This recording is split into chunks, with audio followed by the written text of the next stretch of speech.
rit du vieux livreur, puis il sort une lettre qui fait trembler toute la salle. Un vieil homme entra dans l'ascenseur, tirant un vieux diable rouillé. Personne ne lui adressa un mot. 2 jeunes cadres, en costume, discutèrent à voix. Basse. Pas assez basse. Il est encore là, le papy Amazon? T'as vu ses chaussures? On dirait qu'elles datent d'avant Internet. Il doit bosser pour survivre. À son âge, c'est triste. Ils ricanèrent. L'homme ne répondit pas.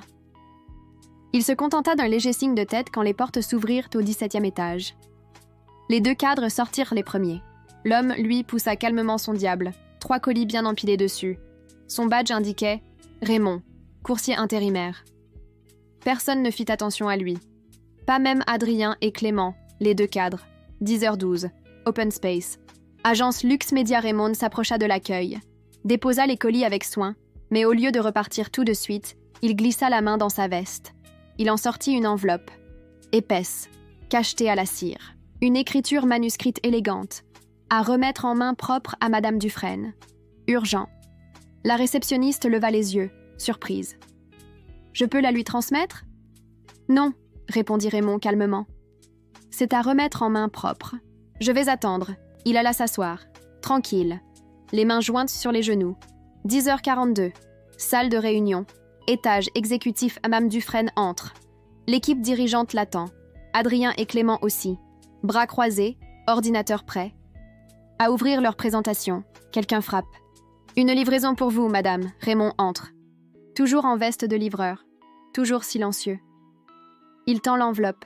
Madame Dufresne la prend, intriguée. L'ouvre. Lit quelques lignes.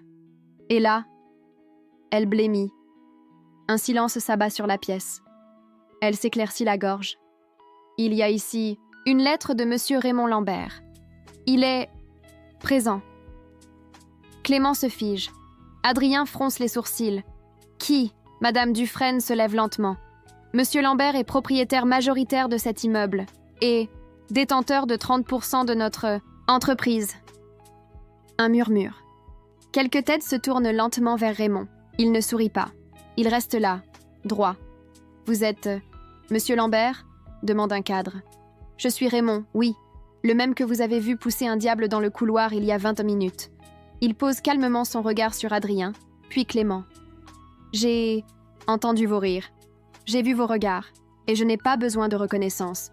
Mais ce que je déteste, c'est le mépris. » Adrien ouvre la bouche. « C'était juste une blague, Non !» l'interrompt Raymond. « C'était votre vérité. Dites quand vous pensiez que j'étais invisible. » Il sort une 2e lettre, la pose sur la table devant Madame Dufresne. « Je demande une révision. Du service RH, et je souhaite évaluer certaines promotions récentes, y compris celles fondées sur le mépris des autres. » Silence. Glaçant. Raymond se redresse. « Je suis venu comme un livreur, parce que je voulais voir comment les gens traitent ceux qu'ils croient petits, et je repars comme actionnaire. Avec une certitude, ce que vous êtes vraiment se voit dans la manière dont vous traitez ceux qui ne peuvent rien vous apporter. » Il tourne les talons. Clément est livide. Adrien baisse les yeux, la porte se ferme derrière lui. Quelques heures plus tard. Un email tombe. Tous les employés le lisent en silence. Monsieur Raymond Lambert rejoint le comité exécutif comme conseiller principal. Toute forme de mépris ou de discrimination sociale sera désormais traitée comme une faute. Grave. Le lendemain, Raymond repasse dans les couloirs. Même veste, même allure. Mais cette fois, tout le monde le salue.